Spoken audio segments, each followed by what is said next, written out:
colegios, templos, parroquias, grupos apostólicos, exponente del acontecimiento guadalupano en su modalidad semiótica en diversos foros, miembro del Centro de Estudios Guadalupanos, que desapareció, fue por más de 20 años coordinador de la Comisión Diocesana del Arte Sacro, rector del Templo Expiatorio del Sagrado Corazón de Jesús en la ciudad de Querétaro, ponente de diversos ciclos de conferencias sobre el tema guadalupano de arte sacro, encíclicas del Papa Benedicto XVI, presentador de libros y tesis doctorales de varios. Es experto en remodelación de templos y construcción de templos nuevos. Colabora en el Observador. Ha hecho muchos vitrales en diferentes iglesias, en las catedrales de Matehuala, San Luis Potosí, Tapachula, Tuxtla, en la parroquia de Villaflores, en el Obispado Nuevo de San Cristóbal de las Casas, de Chiapas, en la parroquia de Pentecostés de Querétaro, en la remodelación de la catedral de la ciudad de Nezahualcóyotl, en el Estado de México, en la catedral de Acapulco, Guerrero, y demás. Este currículum que tengo no es totalmente actual, y es el que pues ha estado como coordinador de estas pláticas de cultura y diálogo siglo XXI, y pues aquí tenemos el honor de que esté con nosotros el Padre.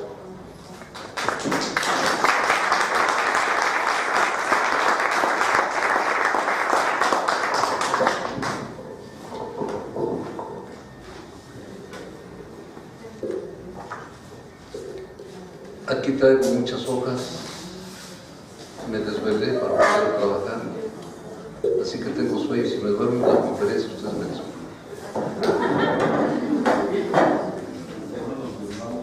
Lo importante de todo esto no es una platiquita. Para platiquitas pues no preparamos nada. Es una conferencia. Una conferencia tiene un rango de seriedad y de profesionalismo. Así que quizá haber asuntos un poco oscuros, intentar aclararlos. Es una visión para demostrar que el cristianismo es misericordia. Es el Santo Padre Francisco quien nos ha puesto en el tapete este tema. Él es misericordioso por esencia, presencia y potencia. Y así empiezo. Está doble espacio, no tengan miedo. Doble espacio y con letra muy gorda para ver mejor. El sufrimiento en el mundo, ¿sí se oye bien? Sí. El sufrimiento en el mundo es probablemente el argumento más fuerte del ateísmo moderno. Se añade lo incompatible de la imagen cristiana del mundo y la imagen científica del mundo.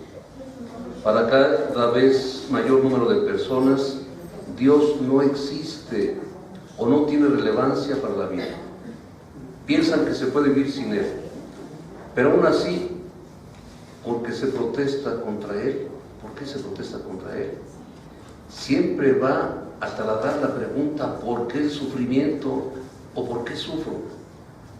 Las aflicciones corporales, las penas morales, la carencia de sentido de la vida son verdaderamente onerosas. Dice Habermas, del Círculo de Frankfurt: cuando se secan los oasis utópicos, se extiende un desierto de banalidad y desconcierto. Para Camus, el suicidio era el único problema filosófico que merecía ser tomado en serio, en el mito de Sísifo. Al negar a Dios, el ser humano se niega a sí mismo. Se renuncia simplemente a la esperanza. Como con la muerte de Dios, como lo esperaba Nietzsche, no lo lleva a la liberación. El ser humano no se libera. La muerte de Dios en las almas. Nietzsche. Ausencia de Dios, Heidegger. Eclipse de Dios, Buber. Esta es la verdadera aflicción. Estos son los signos de los tiempos. otro filósofo del Círculo de Frankfurt, Adorno, habla de la incomprensibilidad de la desesperación. Solo vale la pena a la luz de la redención sobre el mundo. Al margen de esto, son solo construcciones ficticias, solipsismos de angustia y emocionalidades vacías. Para Kant, la dignidad absoluta del ser humano solo es posible si Dios existe y si éste es un Dios de misericordia y gracia. Podemos invitar a reflexionar hoy con humildad y sinceridad sobre Dios, sobre el Dios rico en misericordia, como dice Efesios. Romper el círculo vicioso del mal con la esperanza de un nuevo comienzo, confiando en Dios clemente y misericordioso, omnipotente, para entrar en una nueva situación, para esperar contra toda esperanza. Dios vivo que llama a los muertos a la vida, para enjugar de los ojos toda lágrima, en una renovación total, como dice el Apocalipsis. San Agustín experimenta la misericordia y la cercanía de Dios cuando más lejos se sentía de Él, y así dicen las confesiones: yo me hacía cada vez más miserable y tú te me hacías más cercano. La misericordia es un tema del siglo XXI. La misericordia debe estar en el centro del anuncio y del trabajo pastoral de la Iglesia. San Juan 23 acomete el desafío. Ya para la misericordia es el más bello nombre de Dios.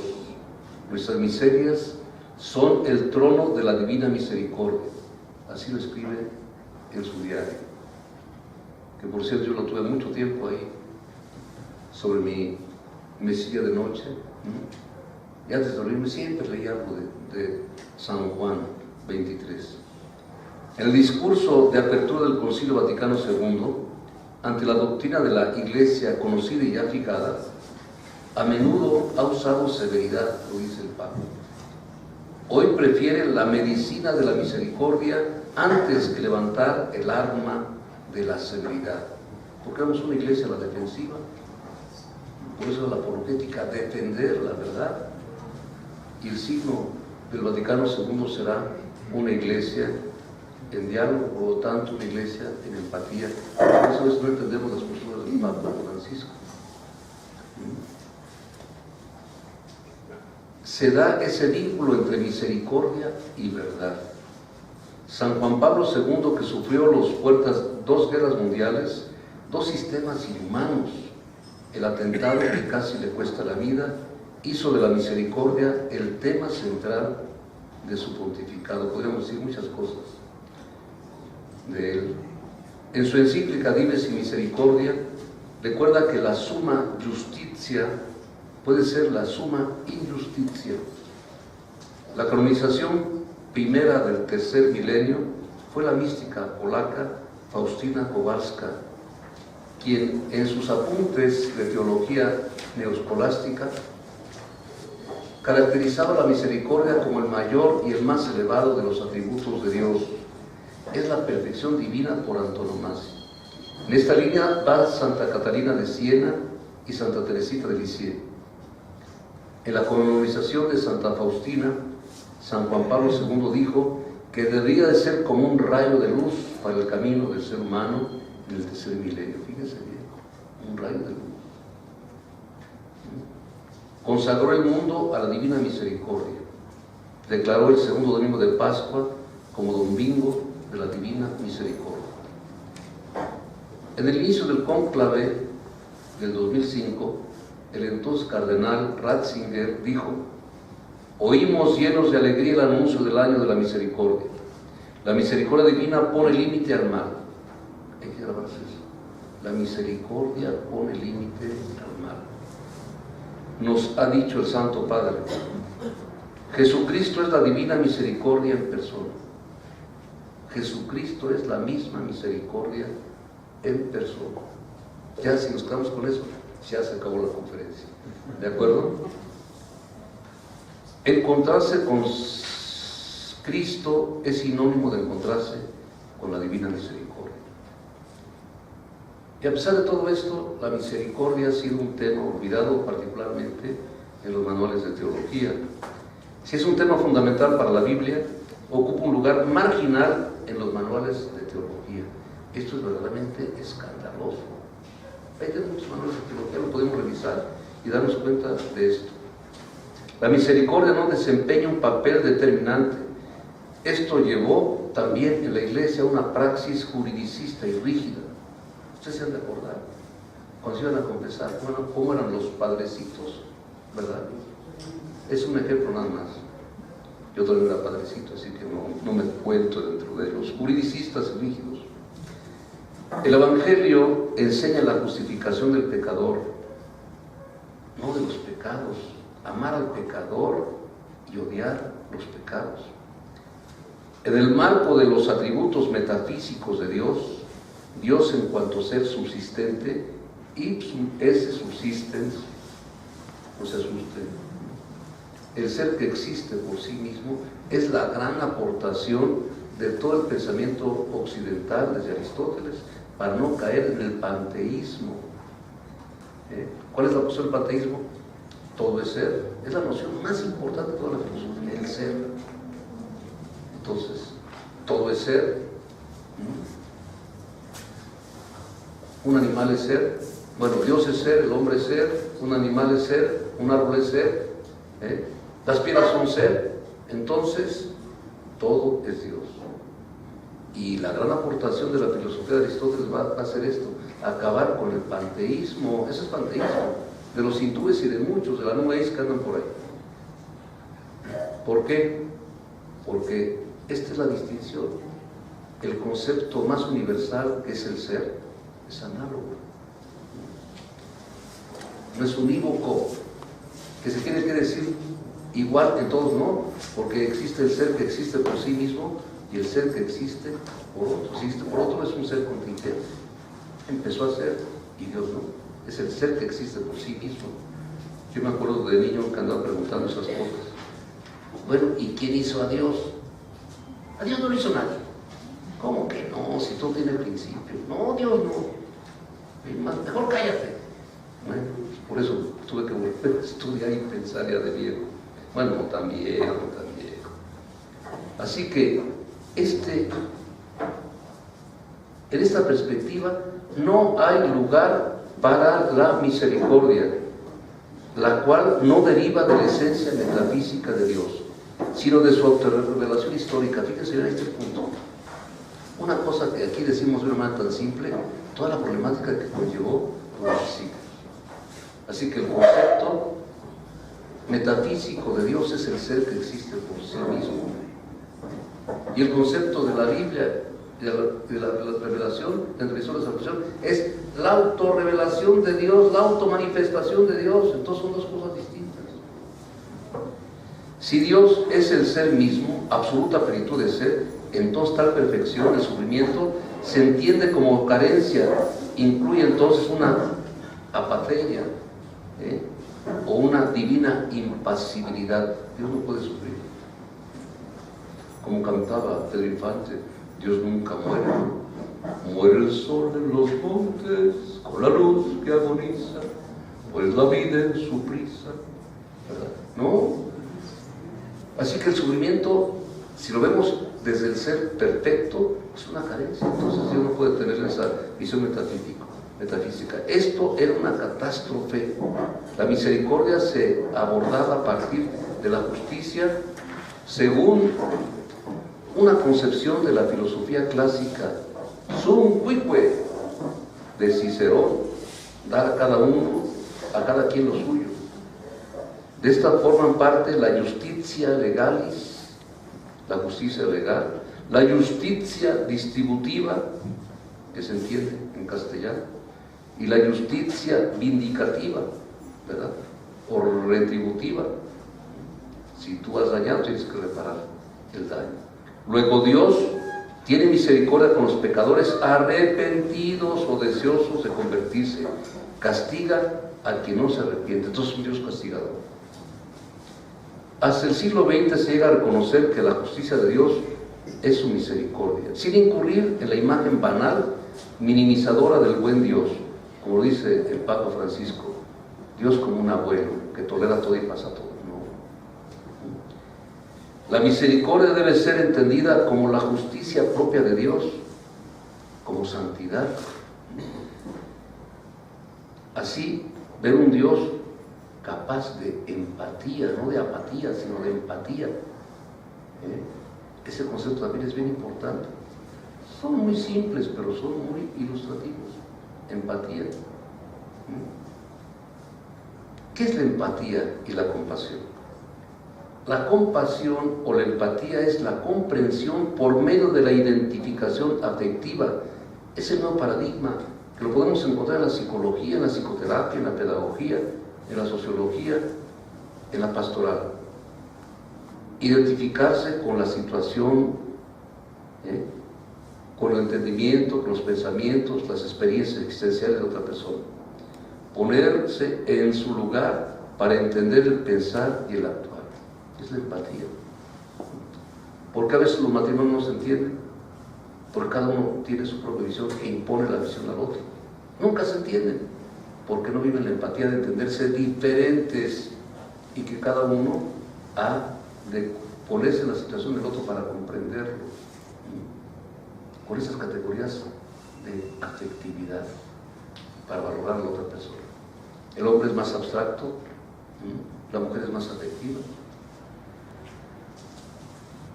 El Antiguo Testamento presenta a Dios como clemente y misericordioso. Ahí está el Éxodo y los Salmos. El Nuevo Testamento llama a Dios Padre compasivo y Dios de todo consuelo. En Efesios, Corintios. Las personas en situaciones sin salida, en catástrofes inesperadas, buscan espontáneamente refugio en oración. Esperan de Dios la luz, el consuelo, para que ponga fin a la injusticia. Decimos, Señor, ten piedad de mí. Luego, la misericordia no solo tiene que ver con lo social o lo ético, sino con el mensaje sobre Dios y su misericordia. Dios siente empatía con su criatura. Es un Dios que comparte las penas y alegrías. Vamos así como avanzando. Un enfoque lingüístico y filosófico. La palabra latina misericordia quiere decir tener corazón, cordis, con los pobres, así literalmente, miseris, sentir afecto por los pobres, trascenderse a sí mismo, olvidándose de su persona, no es debilidad sino fortaleza, autotrascendencia más que narcisismo, es autodeterminación y por tanto autorrealización. En tal en cuanto nos donamos, ahí está el asunto, es el punto importante. Además, esto es acorde con una antropología de la persona, una visión filosófica de la persona. El mal que padecen otras personas nos afecta, porque podría acaecernos a nosotros. Nos identificamos con la compasión. Aristóteles, en la Poética, por lo traducimos por Poética, muestra que la representación del destino del héroe en la tragedia suscita en nosotros el eleos. ¿Se acuerdan los viejitos como yo?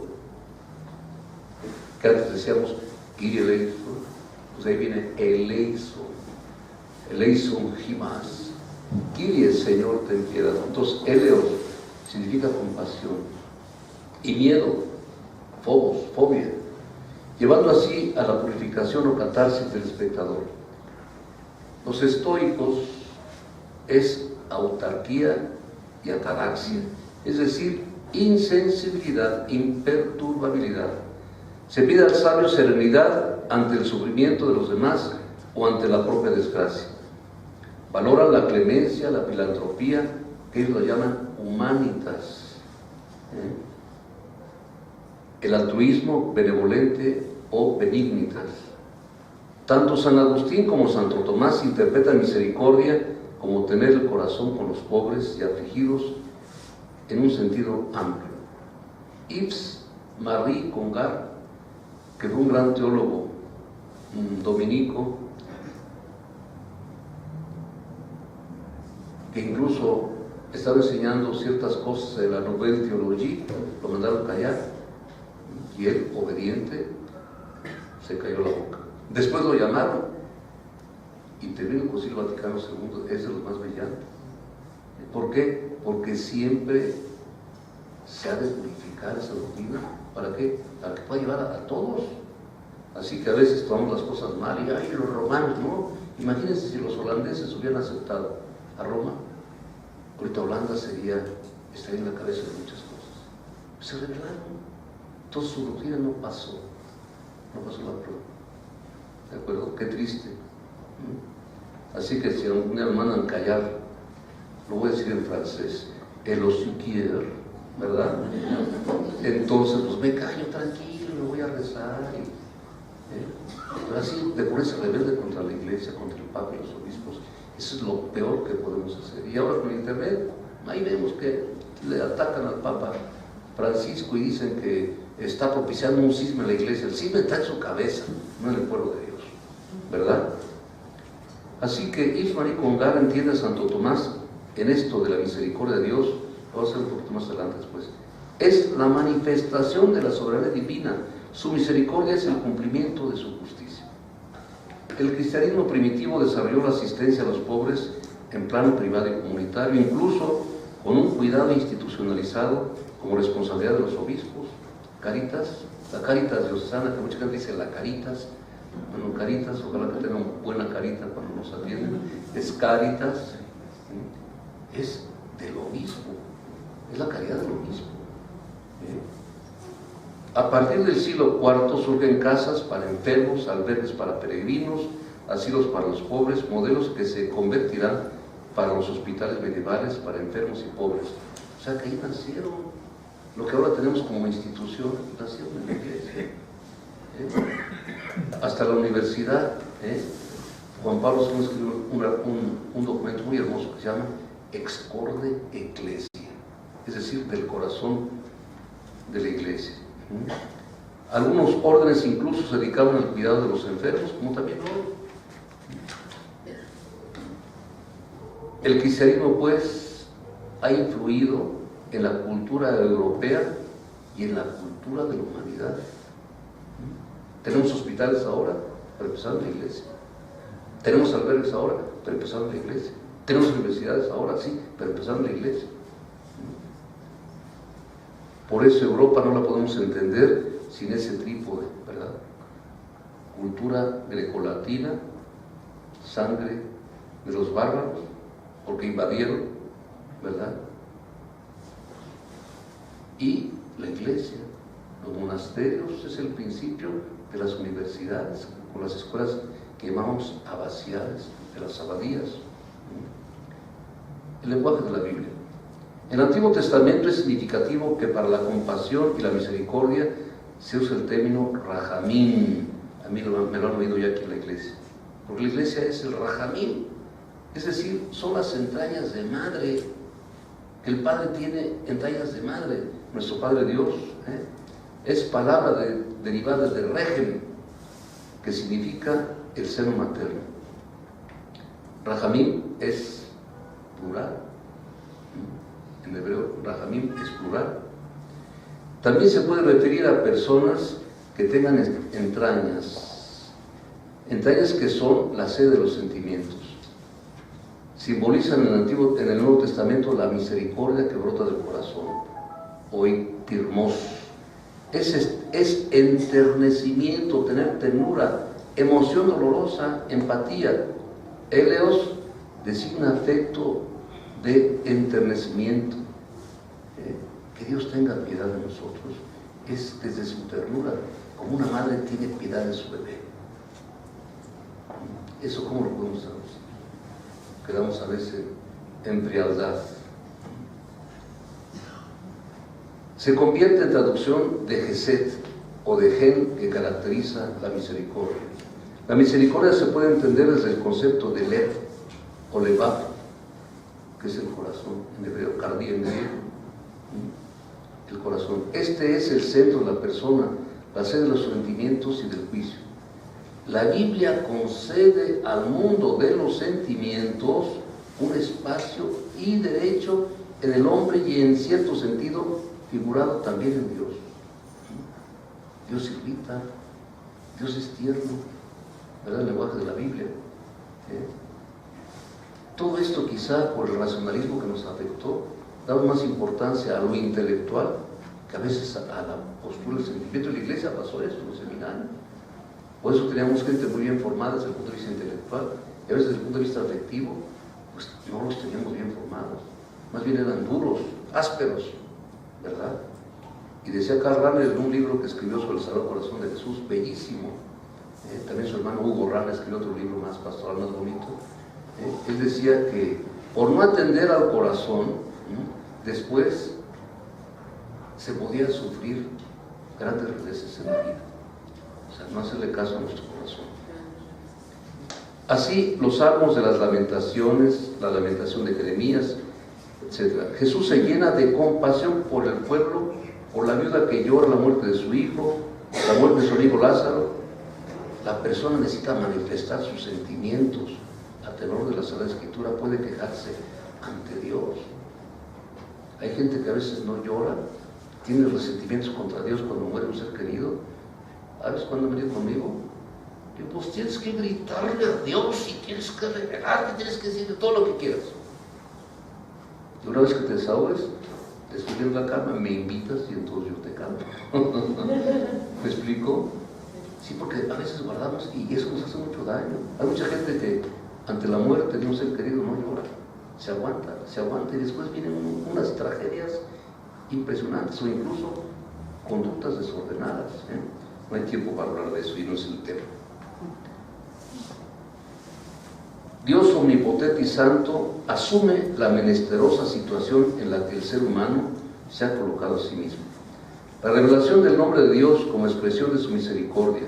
Yo soy Yahvé, que te sacó de Egipto. El significado de este nombre, Buber y Rosenzweig lo traducen por seré el que seré. Expresa lo inefable, revela la absoluta trascendencia y la solicitud personal de Dios por su pueblo y la promesa de la presencia eficaz en la historia del pueblo. La Septuaginta, o la Biblia de los 70, que fue una traducción de los libros en hebreo al griego, en el año 200 a.C., se traduce Edo Eimi Joon, es decir, yo soy el ser, el que es, Onontos, lo supremo en el orden del pensamiento, ser, y en el orden de la fe, Dios, ser Dios para su pueblo. Con Oseas es un texto bellísimo que también el Papa Ratzinger, como teólogo, lo desarrolló de una manera admirable. Pero como tenía que ser más breve, esto no era los 5 minutos, había que ser más breve. Me da un vuelco el corazón, se me conmueven las entrañas, fíjense. Oseas lo dice, me da vuelco el corazón, dice Dios. Se me conmueven las entrañas cuando Dios quiere decir a su pueblo. La divinidad se hace patente en su misericordia. La misericordia es expresión de la esencia divina. Con la misericordia se va más allá de toda teología, porque Dios no encaja en los esquemas, es el totalmente otro y totalmente cercano. Nosotros podemos tener una idea de Dios, pero es una imagen equivocada de Dios. De Dios sabemos más lo que no es que lo que es. Entonces, esa es otra cosa que hemos de tomar en cuenta, porque a veces tenemos una visión equivocada de Dios. A veces el Dios con el que nos peleamos es una caricatura de Dios, no es el Dios vivo, es el Dios verdadero. San Agustín decía que después de mucho investigar sobre el misterio trinitario, tenía que postrar su rostro en la tierra y decir, no sé. Su trascendencia no es sinónimo de lejanía, ni cercanía como camaradería. Dios está muy cerca de nosotros, todos somos cuates, ¿verdad? Chuy, cuidado. En cuanto cercano y manifestivo, claro, está Don Camilo. ¿Se han leído la novela de Don Camilo? No, hombre, pues qué barbaridad, doctora. Hay que leer, hay una película de Don Camilo, pero es buenísima porque es la vida de un cura americano, Don Camilo, y que siempre anda en pleito con un alcalde comunista. Pero te mueres de risa, y cuando se pelean, Está el Cristo, pero que es que tiene que ser bondadoso, misericordioso. Pero cuando se pelea, el Cristo está, dale, ¿qué sabe? ¿Qué tienes miedo? Acá está también. Está chistosa la novela. No, pero bueno, eso es un poquito de novela. Pero ya a la hora de la verdad, hay que tener más respeto.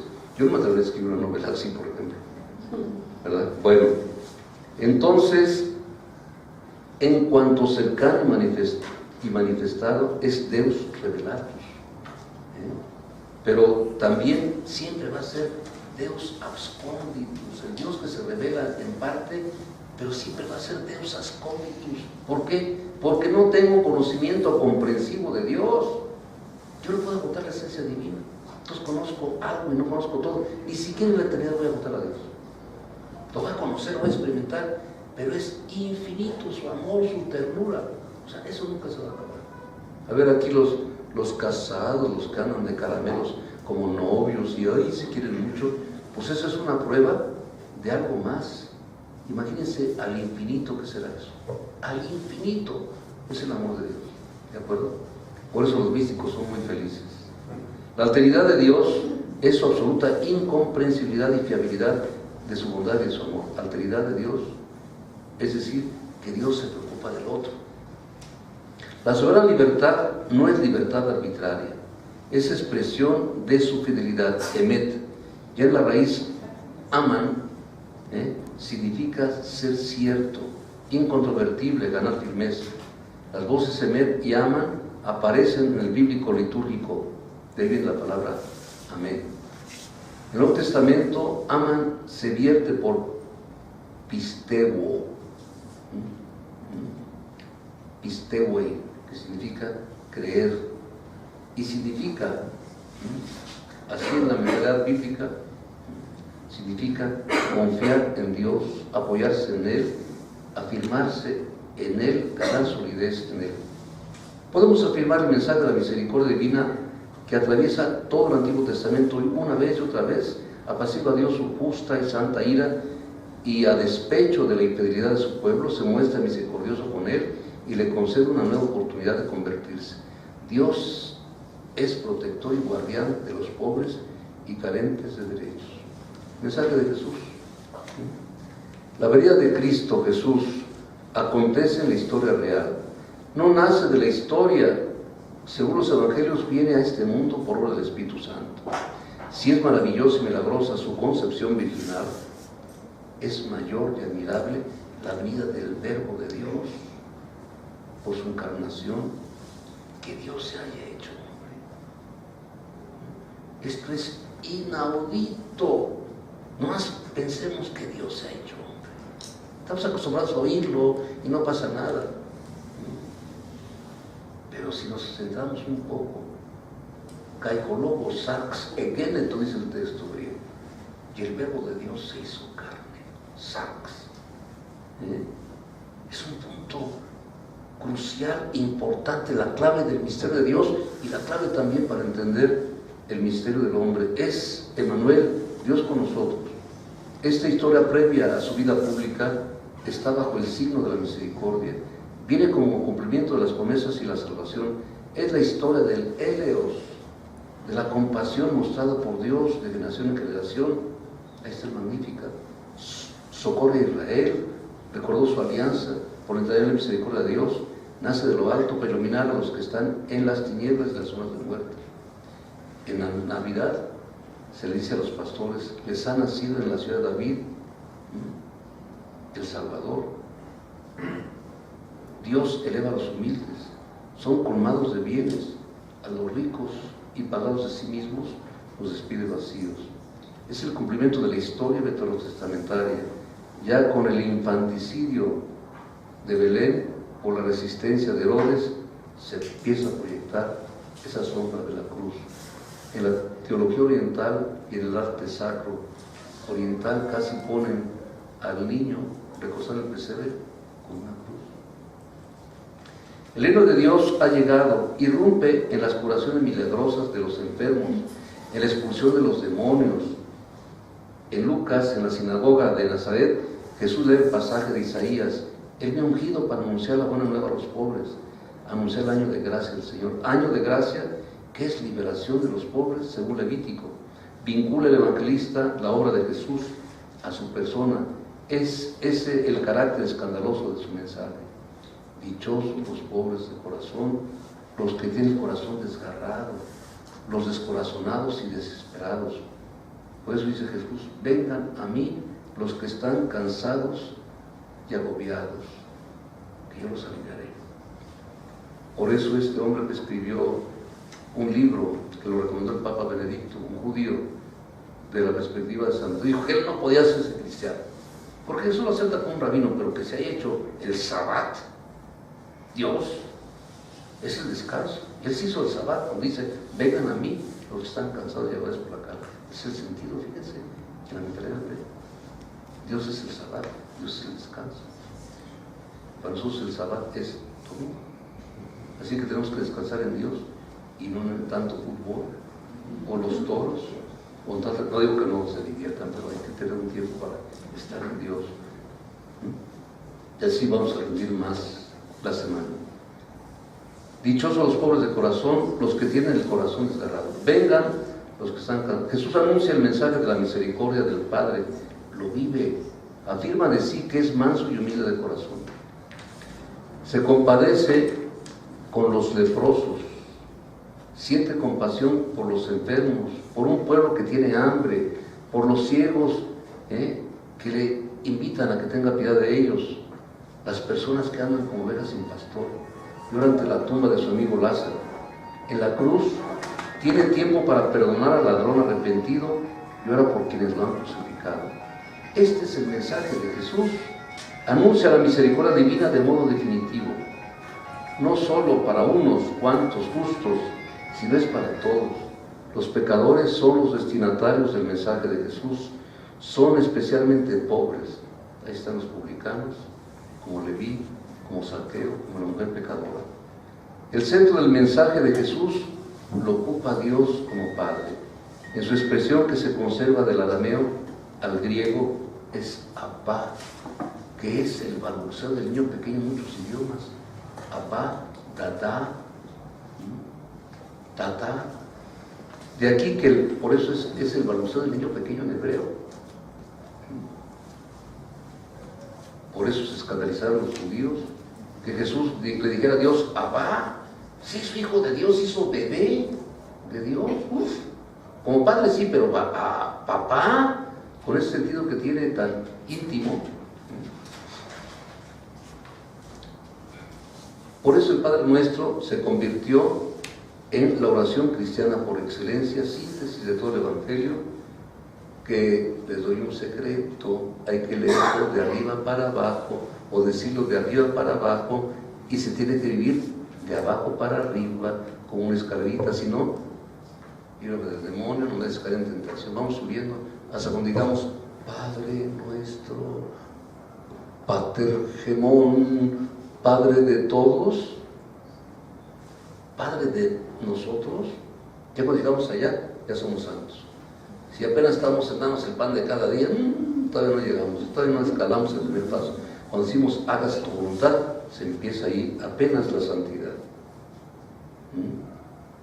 Es el Padre de todos, que hace salir su sol sobre buenos y malos. Cuando el Papa dijo que Dios es Padre de todos, lo querían crucificar. ¿Y quiénes? Muchos de la iglesia. ¿De acuerdo? Muchos de la iglesia. Yo digo, con un cristiano discutimos sobre los matices teológicos. El Papa está hablando a todos, hombre. Dios es Padre de todos, que hace salir su sol sobre buenos y malos.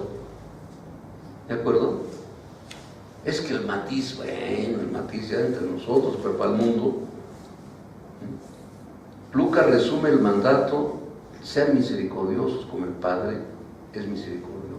Y Mateo, como lo dice, sean perfectos como el Padre Celestial es perfecto. Y dicen, ¿cuándo vamos a ser perfectos? Y Lucas dice, lo traduce mejor: sean misericordiosos. El mensaje de las parábolas sobre el Padre misericordioso: el buen samaritano, el hijo pródigo. En la primera, un samaritano odiado por semipagano responde: ¿quién es mi prójimo? Aquellos con los que te encuentras de modo concreto, con los cercanos por la vida o la ocasión. Tu esposa es tu prójima, tu esposo es tu prójimo, Tu mamá es tu prójima, tu papá es tu prójimo, tu hermano es tu prójimo. Y si te encuentras una persona por la calle, también es tu prójimo. No pasas de largo, no, es tu prójimo. Dios lo puso en tu camino. Con la segunda, respecto del Hijo, el Padre manifiesta que su justicia mayor y más elevada es el Padre misericordioso. El Padre no puede dejar de ser Padre, igual que el Hijo no puede dejar de ser Hijo. Fíjese bien cómo el Hijo mayor dice, ese tu hijo que despilfarró todo, tu hijo, no dice mi hermano. Por eso el fundamento de la auténtica fraternidad es cuando reconocemos a Dios por Padre de todos. Si no, no podemos. ¿De acuerdo? Se centra no en los bienes materiales, sino en la dignidad filial. En eso se fija Dios. Ese es el criterio de su amor. Así entonces, la misericordia es la más perfecta realización de la justicia. La misericordia de Dios lleva al ser humano a regresar la verdad sobre sí mismo. Esas parábolas aclaran la propia conducta de Jesús, porque así como Él actúa, así obra el Padre Celestial. Quien ve a Jesús, vea también al Padre. Los dichos relativos al juicio constituyen una reiterada llamada a la conversión en vista de una última oportunidad concedida por la misericordia divina. El pecado echa a perder la vida. Nos hacemos acreedores de la muerte. Este es el salario del pecado, es la muerte. Entonces echamos la culpa a Dios. No, hermano, yo muchas veces oigo, pues que así lo quiso, ¿verdad? Así lo quiso Dios. Esa es la mentalidad islámica. Dios no quiere la muerte de nadie, sino que nos arrepintamos, ¿de acuerdo? Y vivamos. Así que cuidado con esa mentalidad islámica, que frecuentemente, comadre, en el cielo no hay angelitos negros. Pintor que pintas iglesias, píntame angelitos negros, ¿verdad? Dios no trata de modo irrelevante e intrascendente el mal. Cristo vence a la muerte con su muerte. Es el Hijo que ocupa nuestro lugar, carga con el efecto destructor del pecado. Dios en Cristo nos salva a los hiper-olón, que es la traducción de los muchos, que lo vimos en la clase. Es un hebraísmo que significa todos, aunque en Timoteo se dice hiperpanton, es decir, todos, sobre todos, que se entregó en rescate por todos en Timoteo.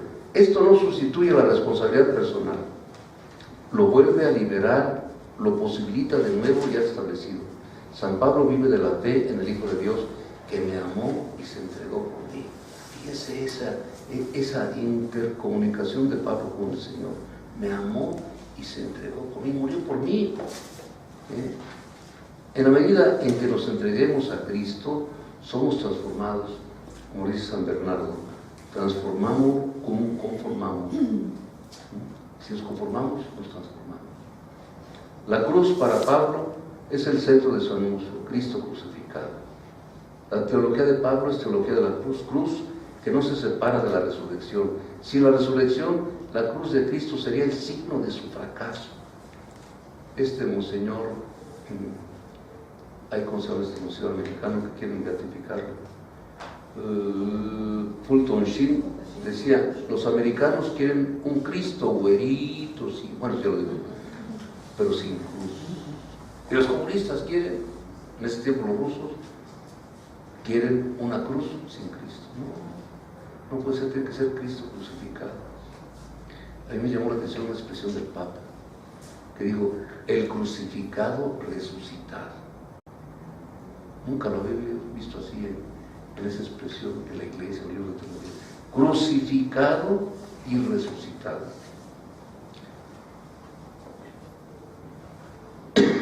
La cruz es signo de victoria, por eso la cruz en los primeros siglos se representa adornada con gemas. Jesús se hizo pecado por nosotros, tomó nuestro lugar. Él mismo es nuestra justicia que nos hace justos. A ver, tomamos el tiempo. Pues ya casi estamos acabando. No, pues ya, me quedé a la mitad. Bueno, ya lo dejamos. Más voy pasamos todo esto que es era muy teológico. Aquí está el Sagrado Corazón de Jesús, revela la misericordia divina, ya lo dije en el sermón. Dios en su misericordia sufre con los que sufren.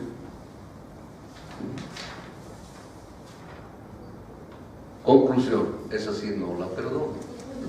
Conclusión. Más leí 10 hojitas, yo pensé que se iban a acabar, pero no, me faltaron otras 10. Conclusión. Es que me faltó tiempo para resumir. 1. Mandato y deseo vehemente. Seguir a Jesús es ser misericordioso como Él, discípulo y testigo de la misericordia. ¿Qué nos dice? Sean misericordiosos como el Padre, ámense como yo los he amado, y bienaventurados los misericordiosos. 2. Jesucristo es el rostro de la misericordia del Padre. Así lo dice el Papa. Y te saco algunos pasajes de la bula del Papa Misericordia Vultus. Jesucristo es el rostro de la misericordia del Padre, el misterio de la fe cristiana para encontrar su síntesis en esta palabra. Jesús de Nazaret, con su palabra, con sus gestos y con toda su persona, revela la misericordia de Dios. Número 1.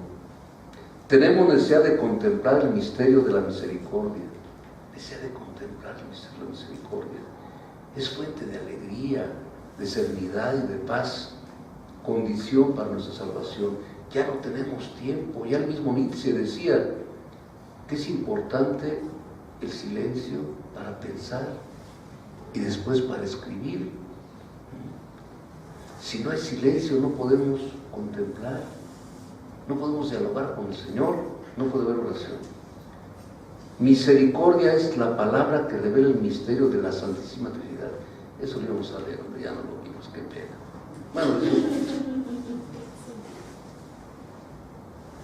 San Buenaventura dice que Deus diffusivum sui, el bien es difusivo de sí mismo. Entonces en Dios Padre, es el que pone en común con su Hijo el ser divino, la naturaleza divina.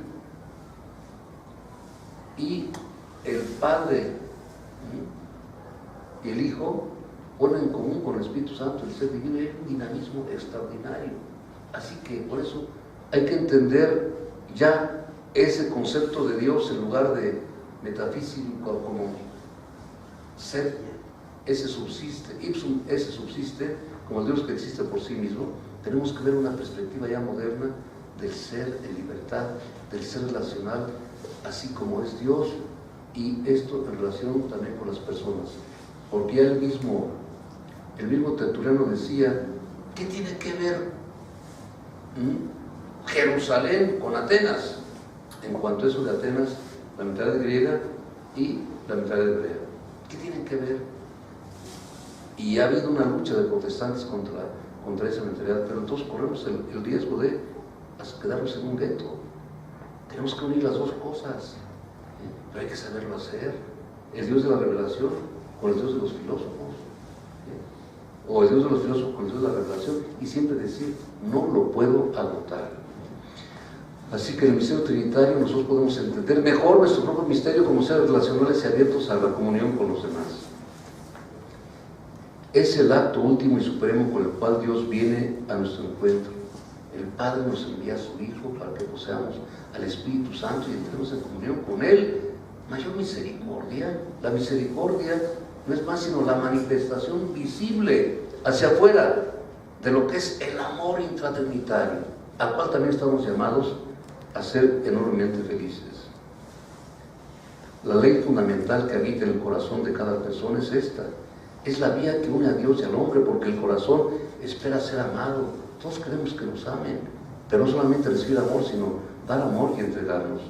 Dios no quiso dejar a la humanidad en soledad y a merced del mal. Ante la gravedad del pecado, Dios responde con la plenitud del perdón. Nadie podrá limitar el amor de Dios que perdona. Número 3. Y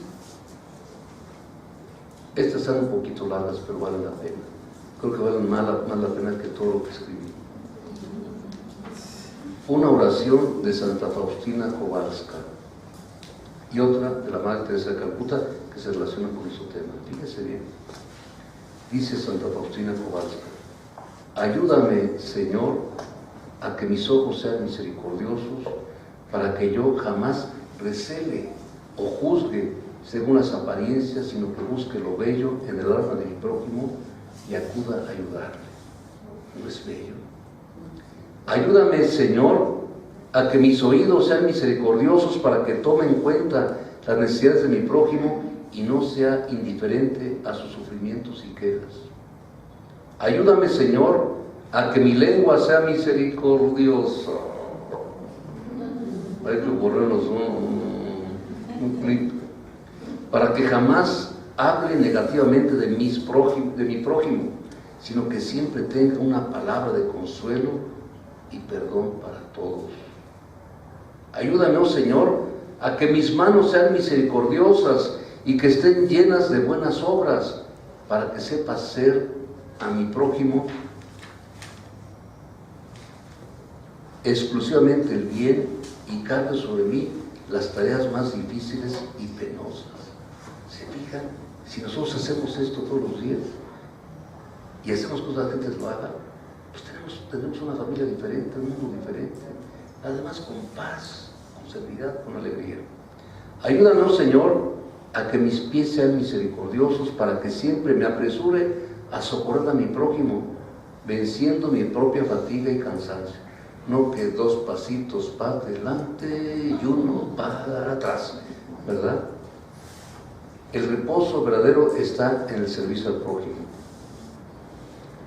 Ayúdame, oh Señor, a que mi corazón sea misericordioso, para que yo sienta todos los sufrimientos de mi prójimo. A nadie le rehusaré mi corazón, seré sincero incluso con aquellos que sé que abusarán de mi bondad, y yo mismo, me encerraré en el misericordioso corazón de Jesús. Cuando estamos así, golpeados y vapuleados, sumergidos así en el corazón de Cristo. Soportaré mis propios sufrimientos en silencio. Que tu misericordia, oh Señor, repose en mí. Tú mismo me ordenas que me ejercite en 3 peldaños de la misericordia. Primero, la acción misericordiosa de todo tipo. Segundo, la palabra misericordiosa. Lo que no soy capaz de llevar a cabo como acción debe de acontecer por medio de palabras. Tercero, la oración. En caso de que no pueda mostrar misericordia con hechos ni con palabras, siempre puedo recurrir a la oración. Mi oración llega incluso allí donde yo no puedo hacerme corporalmente presente. Oh Jesús mío, transfórmame en ti, pues tú lo puedes todo. Es una idea también de San Buenaventura. La posibilidad de que Dios, Jesús nos ponga su corazón en nuestro corazón, puede llegar a ser un fenómeno místico. Chirri, chirri. La oración de la Beata Teresa de Calcuta, que por cierto la conocí. De verdad que la gente santa, que especial es. Oh Señor, sobre todo las que son doctoras, que tienen que ver a muchos enfermitos, y todo el mundo de nosotros también tenemos que hacer. Oh Señor, haz que hoy y cada día sepa verte en la persona de tus enfermos, y que ofreciéndoles mis cuidados te sirva a ti. Haz que aún oculto bajo el disfraz poco atrayente de la ira, la arrogancia o la demencia, sepa reconocerte y decir: oh Jesús, mi paciente, cuán dulce es servirte. Yo he estado en algunas de las casas de Teresa de Calcuta y hay gente iracunda, gente que está enferma de los nervios, y tratarlos así con cariño. Entonces piensen esto: si tienen ahí un neuras en su casa, o al padre Prisciliano cuando se enoja. Dame, oh Señor, esta visión de fe, y mi trabajo nunca me resultará monótono. Experimentaré siempre alegría, acunando las pequeñas veleidades y los deseos de todos los pobres que sufren. A veces los pobrecitos quieren alguna cosa, alguna tontería, pues hazlo, hombre, hazlo. A la abuelita, ay, estás ya rápida esas cosas. A la abuelita, hazlo. A la mamá que está viejita, dale gusto, que es una veleidad. Oh, queridos enfermos, me resultáis aún más queridos porque representáis a Cristo. Qué gran privilegio poder serviros. ¿Se fijan? Imagínense que en los hospitales esto pasara. No en las salas frías del Seguro Social. O de los hospitales también privados, que a veces ya son peor. Señor, hazme sensible a la dignidad de mi elevada vocación y a la gran responsabilidad que comporta. No permitas que nunca me muestre indigna de ella pensando con dureza de corazón, falta de amabilidad o impaciencia. Y luego Dios, puesto que tú eres Jesucristo, mi paciente, se la regresa, dígnate ser también conmigo un Jesús paciente. Sé indulgente con mis faltas. Mira, solo mi voluntad de amarte y servirte en la persona de cada uno de los enfermos. Señor, incrementa mi fe, bendice mis esfuerzos y mi trabajo, ahora y por siempre. Amén. Cuarto, invitación y servicio. Realicemos la cultura del amor por la misericordia. Pongamos límite al mal con las obras de misericordia corporales y espirituales. Este es el reto, porque el cristianismo es misericordia. Gracias.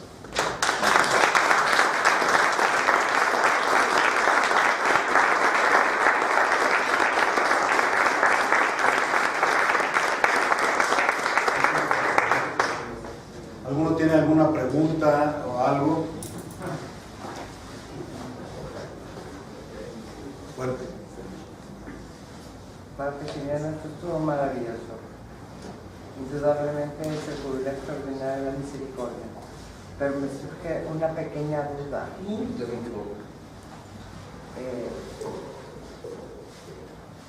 Esta visión, digamos, supersónica, muy rápida, que incluye a Jean-Paul Sartre, a Zartani, Goethe, Nietzsche, todos los griegos. Si nos concentramos un poquito en la espiritualidad de la cruz de los misioneros del Espíritu Santo en concreto, me surge una pregunta. ¿Acaso no es ya un grave pecado en materia de amor el que Dios no sea el centro de nuestra vida? Pues claro, pues ya lo dice el primer mandamiento, amar a Dios sobre todas las cosas. Si lo ponemos como centro y desde Él nos acercamos a Él como inmolado, glorificado, en la oración, en la Eucaristía, en la cruz, pues evidentemente que las cosas cambian. O sea, mi comunión con Dios necesariamente me tiene que dar a los demás. Es otro punto que no desarrollé cuando hablamos de que Dios es amor en San Juan. Gracias. Así es. ¿Alguien más? Bueno, pues qué bueno. Vamos a cantar el saludo. Bueno, me surgió una confusión, padre, porque usted mencionó que Dios no podía sufrir, pero después también dijo, Dios sufre con los que sufren. Entonces, ¿Qué pasó? Muy bien. Bueno, vamos a ver. Hay que distinguir ese punto que es la metafísica occidental. Entonces Dios es el ens hacer, es decir, el ser que existe por sí mismo, es perfecto, es Dios en acto, no tiene ninguna limitación. Ese es el concepto metafísico, es el hombre que piensa a Dios, que llega a lo más perfecto. Dios es ser. ¿De acuerdo? Pero el Dios que se revela, entonces, el Dios que se manifiesta, la revelación, entonces es el Dios que se automanifiesta. Dios no sufre en su propio ser, pero el Dios bíblico nos habla de que tiene compasión de los demás. Pues mi inteligencia en Dios sea perfecto, pero no quiere decir que es carencia en Dios el sufrimiento. Esa es otra idea que voy a desarrollar acá, pero si la tengo aquí escrita. Es el sympathein de Orígenes. Es decir, Dios consufre con nosotros. El Dios que se reveló, sí es un Dios que por su amor consufre. Voy a poner un ejemplo muy simple. Un bebé. El bebé está llorando, escandalosa, subiendo, le duele la pancita, tantas cosas. La mamá, a ella no le duele la pancita. A la mamá no le duele la cabeza. No está, la mamá físicamente no está sufriendo, pero por la empatía sí sufre porque Dios es sufrido. Entonces yo creo que eso es lo más sencillo para poder explicar. Dios sufre por su amor, no como carencia, porque es el Dios que se revela. Por eso hay que procurar unir esta línea del pensamiento también, porque si no, hubo un gran, por eso esa fue la gran pena que aconteció en el pensamiento occidental sobre Dios. ¿Cómo llegamos a los atributos de Dios?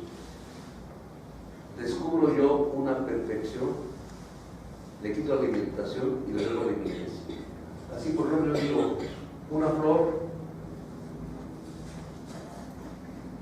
digo, una flor es bella.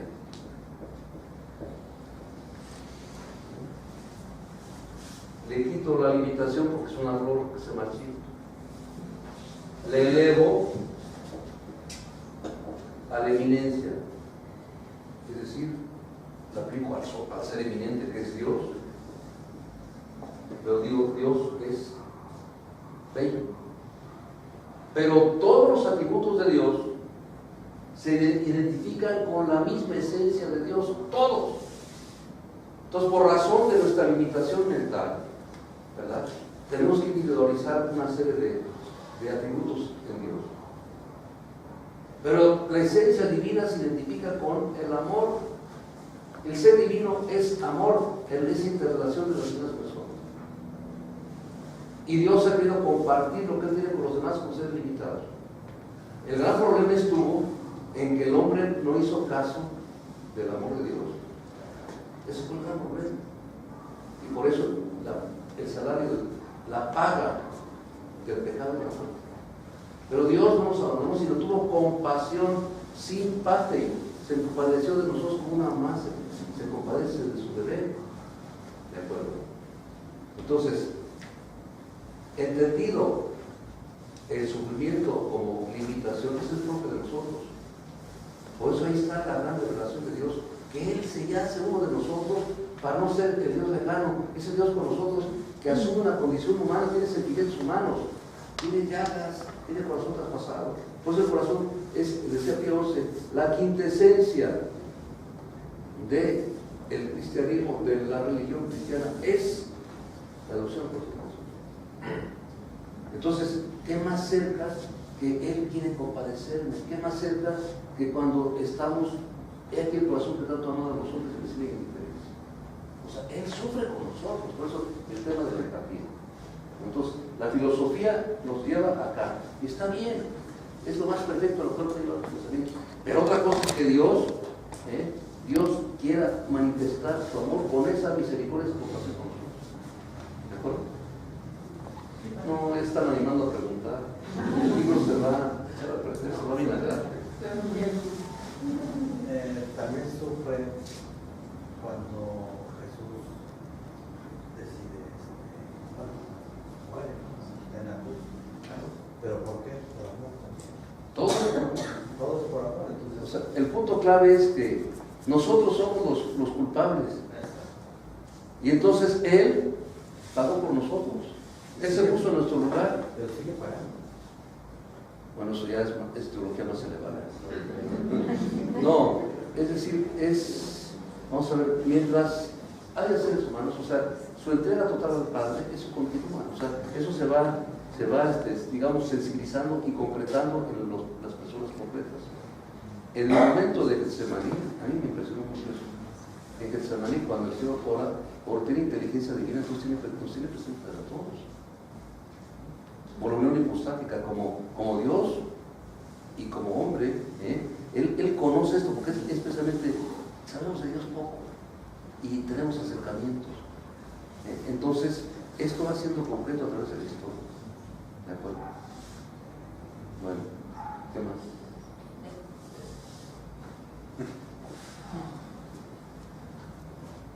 En muchos padres, cuando digo que antes recuerdo que en la Eucaristía, en la consagración se decía nada más por todos, y ahora cambió a muchos, no sé uno. Sí, el Papa Benedicto es uno de los grandes pensadores y teólogos del siglo. Es sorprendente lo que el Papa ha escrito ya, ha pensado y ha consultado. Entonces, el Papa quiso que fuéramos más fieles a los textos bíblicos. O sea, más fieles. No una traducción, porque por ejemplo el de por todos, sí significa eso. Significa eso en hebreo, porque el hebreo es un idioma muy, digamos, como los idiomas primitivos son más concretos. Son más concretos. Entonces por eso se puso eso. Incluso el que era presidente de la Conferencia Episcopal Mexicana en ese tiempo, biblista, dijo, no, pero es que significa eso. No, dijo, no. Tal y como dice el texto griego, así se entiende por muchos. Que ya no solo entendemos que es por todos, pero hay que expresar el texto. En Timoteo ya aparece, ya Timoteo ya es griego, ¿no? Entonces ya aparece por todos. Cristo murió por todos. Pero morir por todos no quiere decir que todos ya no hago nada, con muchos protestantes. Cuando Lutero empezó con esas cosas, los reyes, los príncipes decían, ay, qué bueno, ya no es lo que tengo que hacer. Entonces un dicho de Lutero era, no sé si era cierto, porque ahora todo lo tenemos que comprobar. Peca fortiter se cree de fortius, porque escribió en latín. Peca fuerte, pero cree más fuerte y te vas a salvar. Entonces es un desorden eso. ¿De acuerdo? ¿Sí? Entonces, el punto es ese, en cuanto a la traducción. Fue el Papa Benedicto el que dijo que se fuera más fiel al texto. ¿De acuerdo? Al texto griego en particular. Sí, porque después lo demás ya es traducción. Ya es traducción. Y a veces la traducción, por ejemplo, el gran problema de traducir Espíritu Santo Paráclito. No hay manera de traducirlo. Por eso muchos pusieron mejor Paráclitos. Paracleo es el que clama, el que da gemidos. ¿Cuál es la imagen más cercana? Una mamá que está pidiendo y abogando por su hijo, con entrañas de madre. Ese es el Espíritu Santo. Entonces digo, el Espíritu Santo con su lado, está bien, pero ya cuando te metes al sentir, dices, caray, entonces la palabra tiene una necesidad más de amor. Esto lo entendemos mucho. Yo que me he metido ahí, dijeron que era el tema de la semiótica aplicado a la imagen de Guadalupe y a los términos. No. Es que la Virgen lo que dice y lo manifiesta en su imagen es eso que no hemos entendido nosotros. De una manera viva. Por ejemplo, eso de la mirada de la Virgen, que siempre lo repito porque el Papa lo dice y me encanta que el Papa lo diga.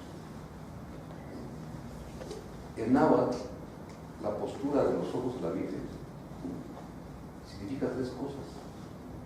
En náhuatl se dice tenacasita, que literalmente es mirar por la oreja. Si tú miras de frente, es una falta de respeto para un indígena. Cuando le preguntan un misionero le preguntó a un indígena, oye, descríbeme la cara de Moctezuma. No, dice, yo nunca le vi la cara. Qué bueno que no nos ve la cara, ¿eh? Yo nunca le vi la cara, porque aquel que se la veía le faltaba respeto y lo mandaba a matar. Entonces la Virgen, fíjense, está así de ladito igual que el ángel, porque nosotros no miramos de frente el sol. Por eso los escalones de las pirámides son bien chiquitos, tienen que subir de ladito. Bueno, ¿qué significa? Significa tres cosas. Significa respeto, significa ternura y significa protección. Es toda la antropología. Entonces la Virgen tiene que enseñar mucho. Sí, nos tiene que enseñar muchísimo. Y nos enteramos. A mí qué pena me dio que el padre que vino aquí, un chileno, diga que los mexicanos no conocen el Nicaragua. Qué vergüenza, ¿no? Ahora en el museo van a presentar el martes 7, a las 6 van a presentar el Nicaragua, ¿eh? No, el martes 7, ¿no? De la hora técnica. No. El Nícano Pobre. Ajá, jueves 9. Sí, la hora pictórica y el Nícano Pobre. ¿Es jueves? ¿Jueves 9? Me dijeron que martes 7. Bueno, ya me lo dicen después. Entonces, esto mismo yo lo he estudiado y yo lo relaciono con la terminación reverencial sin simple. Juan Diego sin, que significa también lo mismo. Significa respeto, ternura y protección. El agua, por ejemplo, es atl en agua, el doctor atl es agua. Y si yo digo atzi, significa tres cosas. Oh, cuidado con el agua, hermanos, respeto con el agua. Segundo, ay, agüita, hijita de mi corazón, ¿verdad? Y el otro, agua, pobrecita agüita, se echó a perder, pobrecita agüita. Es lo mismo con San Juan Diego, con las personas. Entonces, mi misericordia, ¿cómo tiene que ser? Uno, respeto, porque la Virgen María tiene esa mirada compasiva, mirada, dice la Virgen, mirada compasiva. Entonces, respeto, eso es parte de la misericordia. Segundo, ternura. El Papa dice, hay que descubrir la fuerza de la ternura. Es que en mi casa no me enseñaron así, me educó Porfirio Díaz, ¿verdad? No, los papás a veces así, los bien secos, no, la ternura es importante, es parte de lo que dice de los sentimientos del corazón. ¿Y qué más? La protección. Cuando no estoy aquí, que soy tu madre, no estás entrecruzando mis dos cosas por completo. Por eso, si lo aplicamos directamente a Guadalupe, todo lo que dije se aplica, pero perfectamente. Ella viene a inculturar el mensaje a la cultura mexica. Yo acabo de ser el sacerdote de las casas. Y me apena que ahí no hayan inculturado el mensaje también. El obispo lo está haciendo. Pero Guadalupe inculturado para esa mentalidad. Yo no sé surcir ni esas cuestiones. Si les han enseñado Guadalupe a los indígenas, les aseguro que ahorita los chamulas no serán tan mulas, ¿no? ¿En serio? Porque yo estuve ahí con ellos. No, yo creo que celebrar la misa afuera dentro de la iglesia de los monjes, ¿verdad? Que le aprietan la cabeza al pollo y luego que tiene muchas velitas. No, digo, es que no nos metimos. El obispo está metiendo en la mente de sus hombres. Samuel Ruiz no pudo entrar. Nunca pudo celebrar la misa. Y este obispo sí. Dice, bueno, los voy a celebrar en Sotzil. No, celebramos en Castilla. No, mejor en latín. No, entonces sí. Solamente a él le permitieron, a otro no le permite celebrar en Sotzil. Digo, tienen esa mentalidad y hay que respetarlos. El Papa vino y ¿qué hizo? Estos amigos están más cerca de la naturaleza. Hay que volver a respetar la naturaleza. Claro, si caen en un panteísmo también, porque por ahí van el resurgir las religiones del pasado, y decir, no, eso ya pasó en la historia. Pero sí, el entender ese lenguaje concreto. Toda misericordia es así. ¿De acuerdo? Eso lo podemos hacer todos, ¿no? Tener un rostro más misericordioso, que no debe estar enojado, A ver, usted también. No sé, José. Bueno, ¿ninguna otra pregunta? Es más interesante platicar que leer. Muy bien. No, hay muchas cosas bonitas. Yo voy a ver si esto que ahorita lo voy a estar sacando bien organizado mejor y a ver si se puede sacar en artículos del periódico. Muy bien. Vamos a terminar rezándonos al corazón de Jesús. Sagrado corazón de Jesús, perdónanos y sé nuestro Rey. Santa María de Guadalupe, Reina de México, ruega por tu nación.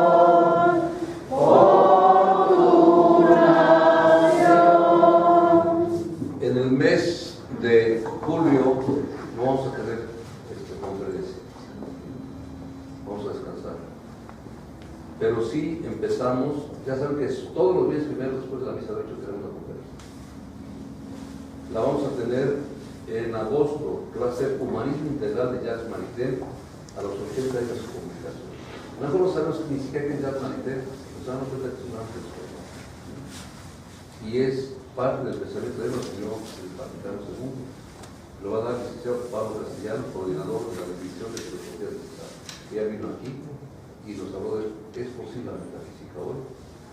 Y otro del viernes en septiembre, el embrión humano es persona, el doctor Manuel Ramos Curi, coordinador de la División de Bioética del Estado, licenciatura en Medicina, maestría en Inmunología y doctorado en Genética Molecular.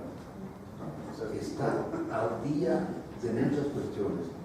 Le digo, no, padre, ya la cuestión es esa que tú traes ahí, ya es otra la cuestión. No, pero eso es lo que nos importa a nosotros, ¿no? Porque ahora ya las feministas andan revolucionadas con una tabulada. Bueno, luego la familia, bueno, ahí está. Hasta la cristiana vamos a tener el 4 de noviembre, viene un padre experto, y ahí vamos a cambiar el horario. Ponemos, a lo mejor, el padre quiere 2 horas. Yo hubiera dicho 2 horas también. No, el padre quiere 2 horas porque viene de lejos. Entonces dice que 1 hora no es suficiente. No viene. Entonces, como es historia, pues va a venir. Así que viene en septiembre. Y luego en diciembre va a venir el doctor, que yo lo conocí, yo lo leí su libro, el doctor Acid Tesman, que era hacia el 76, por ahí publicó un libro, editorial, ya se fue la memoria. Este libro lo publicó como trabajo inicial, me gustó mucho, y después ya ha avanzado muchísimo. Este hombre es poderoso. El estudio de los ojos de la luz para demostrar que hay un grupo humano, una familia. Y ya está bien viejito, entonces vale la pena oírlo, porque a veces más que leer, escuchar. Así que va a venir, Dios quiera que lo conserve, y que el pan y va a ir aquí, vamos por nuestro vino.